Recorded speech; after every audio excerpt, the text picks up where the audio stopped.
वर्ष 2023 में 16 फरवरी को यदि आप बिहार बोर्ड के सोशल साइंस का एग्ज़ाम देने जा रहे हैं तो यह वीडियो आपके लिए बहुत ही महत्वपूर्ण है।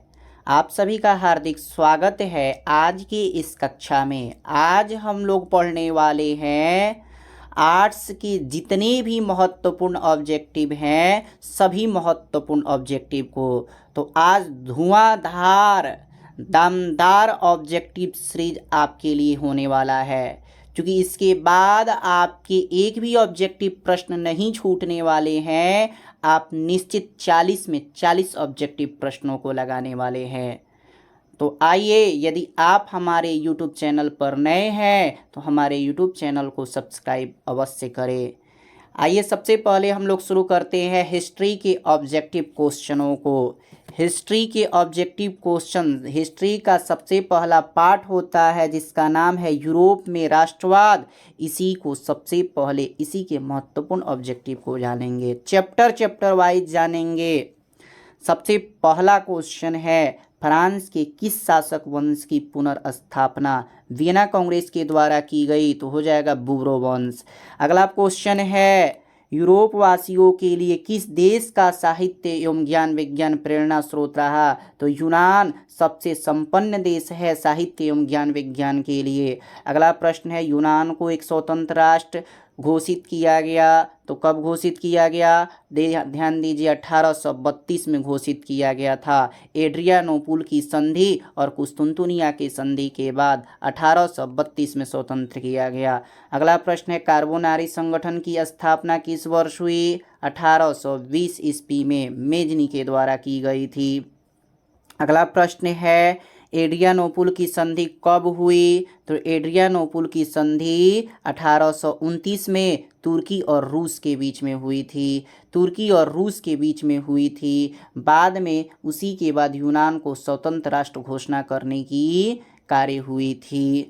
अगला प्रश्न है सेडोन का युद्ध किनके बीच हुआ? तो सेडोन का युद्ध फ्रांस और प्रसा के बीच में हुआ था। अगला प्रश्न है सन 1870 में फ्रांस और प्रसा के बीच युद्ध कहाँ हुआ? तो सेडोन में हुआ था। 1870 में फ्रांस और प्रसा के बीच में युद्ध हुआ था सेडोन का। सेडोन का युद्ध फ्रांस एवं प्रसा के बीच में हुआ था, जिसमें 1870 ईस्वी में प्रसा जीत गया था, फ्रांस हार गया था। जिसके बाद फ्रैंकफर्ट की संधि हुई थी 1871 में। 1870 में सेडोन का युद्ध और 1871 में संधि हुई थी। अगला प्रश्न है एड्रियानोपुल की संधि किन दो देशों के बीच में हुई थी? तो तुर्की और रूस के बीच में हुई थी।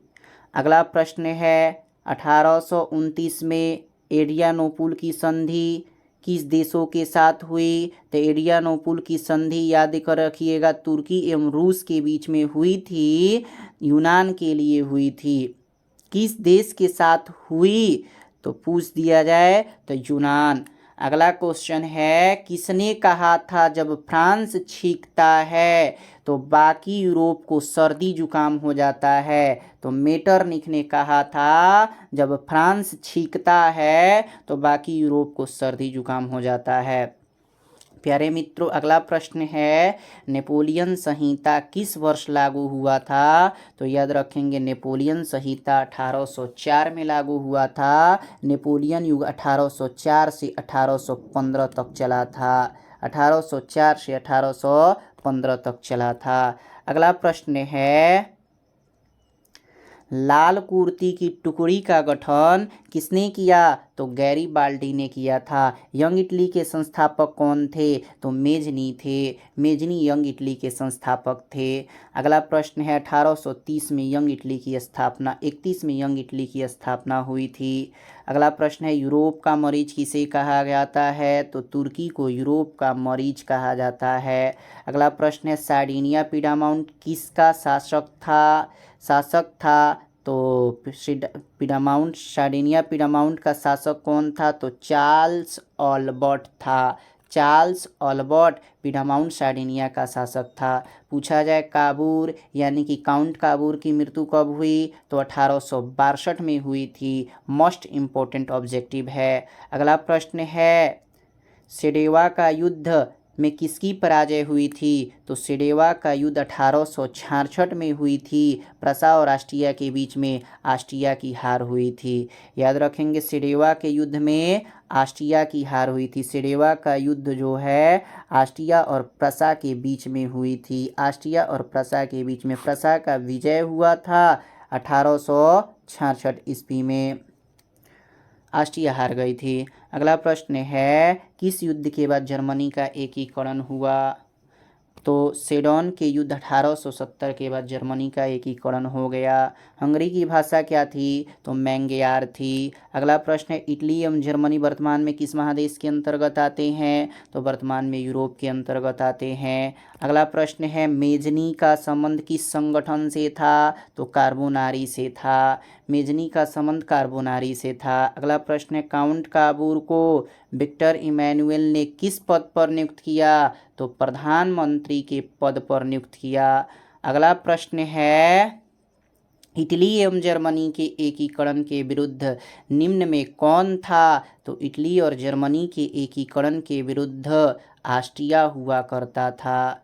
अगला प्रश्न है गैरीबाल्डी पेशे से क्या था, तो गैरीबाल्डी पेशे से नाविक था। गैरीबाल्डी पेशे से एक नाविक हुआ करता था। नेक्स्ट प्रश्न है जर्मन राइन राज्य का निर्माण किसने किया था, तो जर्मन राइन राज्य का निर्माण नेपोलियन बोनापार्ट ने किया था। जर्मन राइन राज्य का निर्माण नेपोलियन बोनापार्ट ने किया था। जर्मनी को 39 राज्यों का महासंघ जो है बनाने का काम जो है नेपोलियन बोनापार्ट ने किया था। अगला प्रश्न है जालवेरिन किनकी संस्था है, तो जालवेरिन व्यापारियों की संस्था है। नेक्स्ट प्रश्न है रक्त एवं लौह की नीति का अवलंबन किसने किया, तो बिस्मार्क ने किया था। अगला प्रश्न है चार्टिस्ट आंदोलन कहाँ संपन्न हुआ, तो इंग्लैंड में संपन्न हुआ। अगला प्रश्न है फ्रांस की भाषा क्या है, तो फ्रांस में फ्रेंच बोली जाती है। अगला प्रश्न है हंगरी की राजधानी कहाँ थी, तो बुडापेस्ट।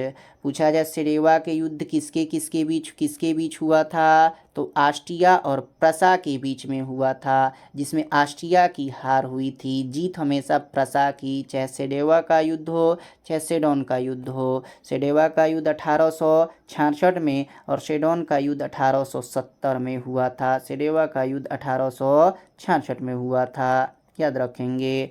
अगला प्रश्न है वियना कांग्रेस में कौन सम्मिलित नहीं था, तो वियना कांग्रेस में जर्मनी नहीं सम्मिलित था। नेक्स्ट प्रश्न है फ्रांस में किस राजा ने कहा था मैं अंग्रेजी राज की भांति शासन करने की अपेक्षा लकड़ी काटना अधिक पसंद करता हूँ, तो चार्ल्स 10वां ने कहा था, जो कि फ्रांस में कि किसी राजा ने इसने कहा था मैं अंग्रेजी राज की भांति शासन करने की अपेक्षा लकड़ी काटना अधिक पसंद करूँगा। अगला प्रश्न है मेटरनिख कौन था, तो ऑस्ट्रिया का चांसलर था जो घोर प्रतिक्रियावादी था। इस तरह से पहला चैप्टर के सभी महत्वपूर्ण ऑब्जेक्टिव समाप्त होते हैं।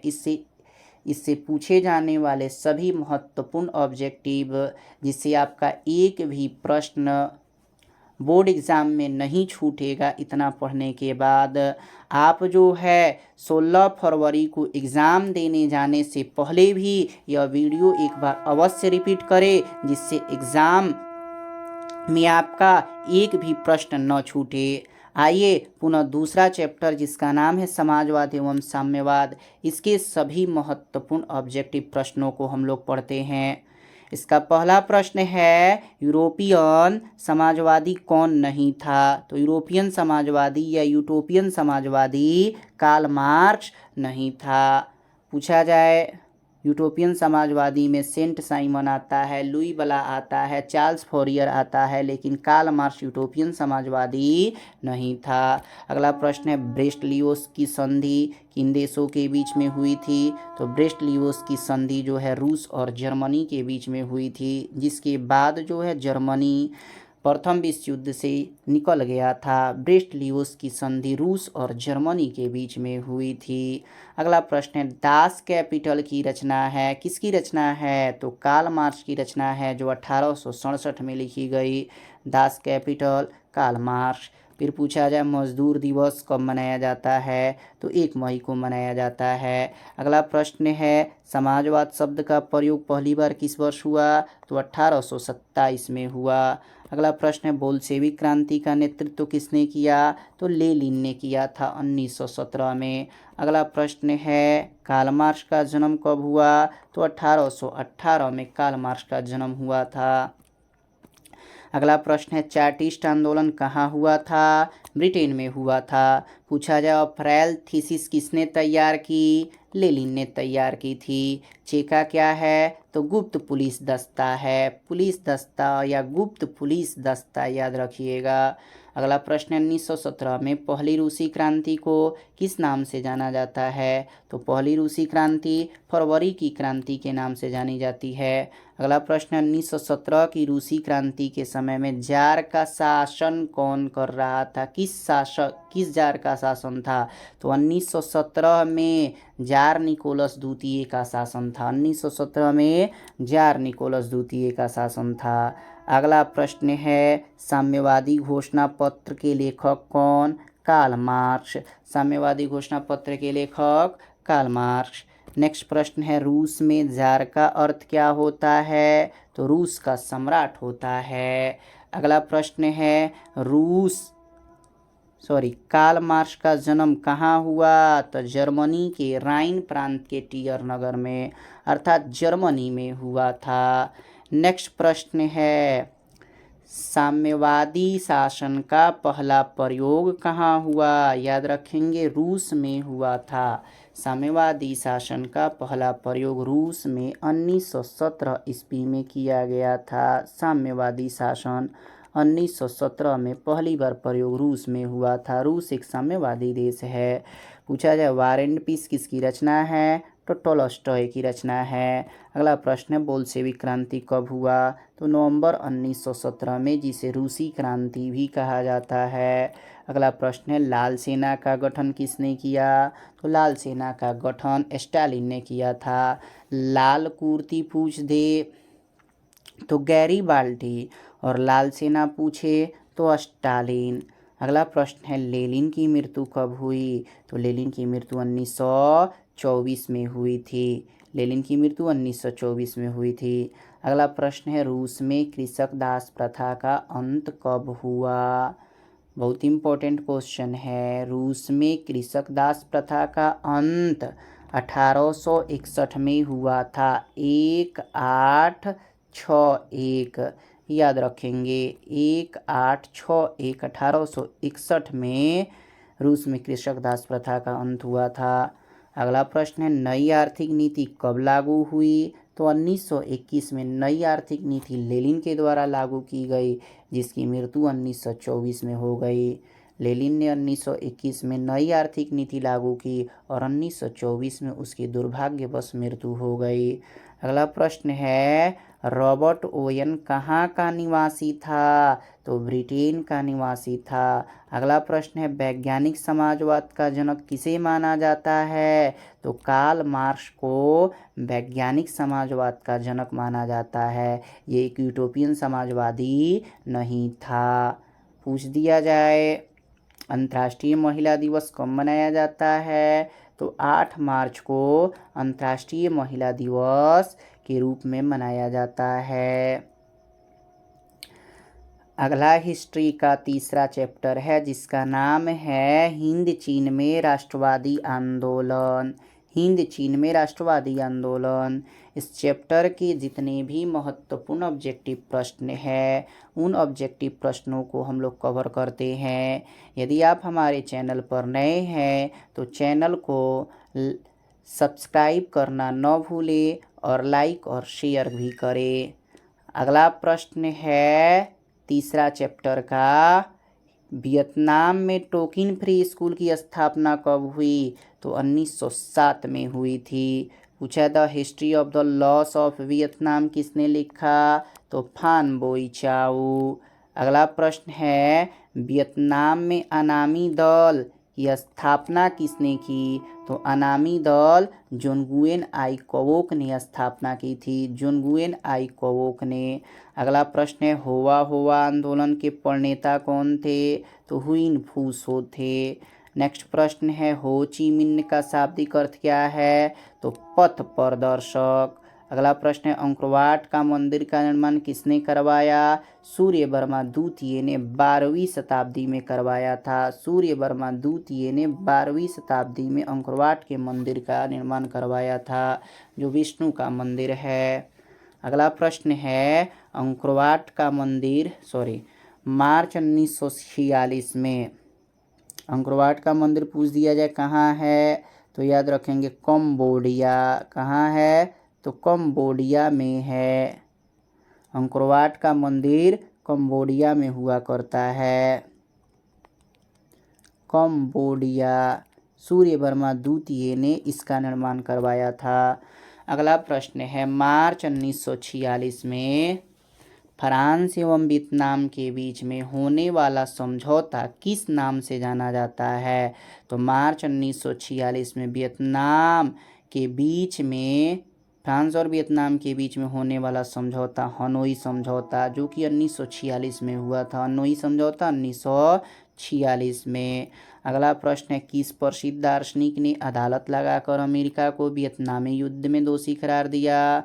तो उसका नाम था रसेल। अगला प्रश्न है किस हिंद चीन में अंतिम युद्ध समाप्ति के समय में अमेरिकी राष्ट्रपति कौन थे? तो अमेरिका के राष्ट्रपति निक्सन हुआ करते थे। अगला प्रश्न है होवा होवा आंदोलन किस प्रकृति का था? तो क्रांतिकारी धार्मिक था। अगला प्रश्न है हिंद चीन में कौन से देश आते हैं? तो हिंद चीन के अंतर्गत वर्तमान में 3 देश आते हैं। हिंद चीन, जिसे हम लोग आजकल वियतनाम, लाओस और कंबोडिया। हिंद चीन में 3 देश वियतनाम, लाओस और कंबोडिया आते हैं। याद रखेंगे हिंद चीन में 3 देश वियतनाम, लाओस और कंबोडिया आता है। अगला प्रश्न है हिंद चीन में बसने वाले फ्रांसीसी कहे जाते हैं कोलोन। अगला प्रश्न है एजेंट ऑरेंज क्या है? तो एक रासायनिक हथियार है जिन्हें युद्धों में यूज किया जाता है। अगला प्रश्न है हनोई समझौता किस वर्ष हुआ? मार्च 1946 में। और जिनेवा समझौता पूछ दिया जाए तो 1954 में, मई 1954 में। हनोई समझौता मार्च 1946 में, जिनेवा समझौता 1954 में। नेक्स्ट प्रश्न है हिंद चीन में कौन राष्ट्र शामिल नहीं है? तो चीन जो है हिंद चीन में शामिल नहीं है। वियतनाम, लाओस, कंबोडिया है लेकिन चीन शामिल नहीं है। अगला प्रश्न है वियतनाम का एकीकरण कब हुआ? तो वियतनाम का एकीकरण याद रखेंगे 1975 में हुआ था। अगला प्रश्न है अनामी दल के संस्थापक कौन थे? तो जोन गुएन आई थे। पूछा जाए दिएन बिएन फू के युद्ध में कौन बुरी तरह हार गया था? तो फ्रांस बुरी तरह से हार गया था। अगला प्रश्न है अंकोरवाट का मंदिर कहाँ है? तो कंबोडिया में है। नेक्स्ट प्रश्न है हिंद चीन पहुँचने वाले प्रथम व्यापारी कौन थे? तो पुर्तगाली थे। पूछा जाए नरोत्तम सिंहानुक कहाँ का शासक? तो कंबोडिया का शासक था। अगला प्रश्न है जापान ने हिंद चीन पर कब अधिकार जमा लिया? तो 1868 में जमा लिया। देखिए अगला पार्ट है जिसका नाम है भारत में राष्ट्रवाद। सबसे इम्पोर्टेंट और सबसे एग्ज़ाम की दृष्टि से बेहतर कोई पार्ट है तो उसका नाम है भारत में राष्ट्रवाद। सबसे ज़्यादा ऑब्जेक्टिव और सब्जेक्टिव प्रश्न इसी से पूछे जाते हैं। हिस्ट्री में चौथा लेसन, पहला लेसन और चौथा लेसन बहुत इम्पोर्टेंट है। हर साल इनसे क्वेश्चन जो है लघु नहीं तो दीर्घ रहते ही हैं। तो आइए देखते हैं चौथा चैप्टर जिसका नाम है भारत में राष्ट्रवाद। इसके जितने भी ऑब्जेक्टिव प्रश्न हैं उनको पूछा जाए। राष्ट्रीय स्वयंसेवक संघ की स्थापना कब और किसने की? तो 1925 में केबी हेडगेवार अर्थात केशव बलराम हेडगेवार ने की थी। अगला प्रश्न है, वल्लभ भाई पटेल को सरदार की उपाधि किस आंदोलन के दौरान दी गई? तो बारदोली आंदोलन के दौरान दी गई थी। नेक्स्ट प्रश्न है, पूर्ण स्वराज की मांग का प्रस्ताव कांग्रेस के किस वार्षिक अधिवेशन में पारित हुआ? तो 1929 लाहौर में पारित हुआ था। पूर्ण स्वराज की मांग का प्रस्ताव 1929 लाहौर में पारित हुआ। नेक्स्ट प्रश्न है, गांधी इरविन समझौता किस वर्ष हुआ? तो 1921 में गांधी इरविन समझौता गांधी जी एवं लॉर्ड इरविन के बीच में हुआ था, जिसे दिल्ली समझौता कहते हैं। अगला प्रश्न है, 1905 में बंगाल का विभाजन किसने किया? तो लॉर्ड कर्जन ने किया था। नेक्स्ट प्रश्न है, गांधी जी ने दांडी यात्रा किस तिथि को आरंभ किया? तो गांधी जी ने दांडी यात्रा 12 मार्च 1930 को आरंभ किया, जो 5 अप्रैल को दांडी तट पर पहुंचा था। 5 अप्रैल को दांडी तट पर पहुंचा था। तो पूछा जाए, गांधी जी ने दांडी यात्रा की शुरुआत कब हुई की? तो 12 मार्च 1905 को, जो कि 5 अप्रैल को दांडी तट पर पहुंचा था और 6 अप्रैल को नमक कानून भंग किया गया था। अगला क्वेश्चन है, चौरा चौरी कांड के बाद गांधी जी ने किस आंदोलन को बंद कर दिया? तो असहयोग आंदोलन को चौरा चौरी हत्याकांड 1922 के बाद बंद कर दिया गया। पूछा जाए, चौरा चौरी हत्याकांड के बाद कौन सा आंदोलन? तो असहयोग आंदोलन को बंद कर दिया गया। पूछा जाए, साइमन कमीशन किस वर्ष बना? तो 1927 में। किस वर्ष भारत आया? तो 1928 में। नेक्स्ट क्वेश्चन है, दक्षिण अफ्रीका से गांधी जी किस वर्ष भारत वापस आए? तो दक्षिण अफ्रीका से गांधी जी 1915 में वापस आए थे। 9 जनवरी को प्रवासी दिवस के रूप में मनाया जाता है। 9 जनवरी को प्रवासी दिवस के रूप में मनाया जाता है, याद रखेंगे। महात्मा गांधी 9 जनवरी 1915 को भारत लौटे थे। नेक्स्ट प्रश्न है, आर्य समाज की स्थापना किसने की थी? तो दयानंद सरस्वती ने आर्य समाज की स्थापना की थी। पूछा जाए, गांधी जी को महात्मा की उपाधि किसने दी? तो रविन्द्रनाथ ठाकुर या टैगोर ने गांधी जी को महात्मा की उपाधि दी थी। अगला प्रश्न है, गांधी जी ने नमक कानून किस तिथि को भंग किया? तो 24 अप्रैल 1930 को भंग किया। नेक्स्ट प्रश्न है, गद्दर पार्टी की स्थापना किसने और कब की? तो लाला हरदयाल ने 1913 ईस्वी में की थी। नेक्स्ट प्रश्न है, लखनऊ समझौता किस वर्ष हुआ? तो 1916 में लखनऊ समझौता हुआ था। अगला प्रश्न है, असहयोग आंदोलन का प्रस्ताव किस अधिवेशन में पारित हुआ? तो असहयोग आंदोलन का प्रस्ताव सितंबर 1920 कलकत्ता में पारित हुआ था। अगला प्रश्न है, भारत में कब और किस देश के शासक के समर्थन में शुरू हुआ? भारत में कब और किस देश के शासक में आंदोलन जो है खिलाफत आंदोलन भारत में किस देश के शासक के समर्थन में? तो 1920 में तुर्की के शासक के समर्थन में शुरू हुआ था। भारत में खिलाफत आंदोलन जो कि छूट चुका है, याद रखेंगे खिलाफत आंदोलन कब और खिलाफत आंदोलन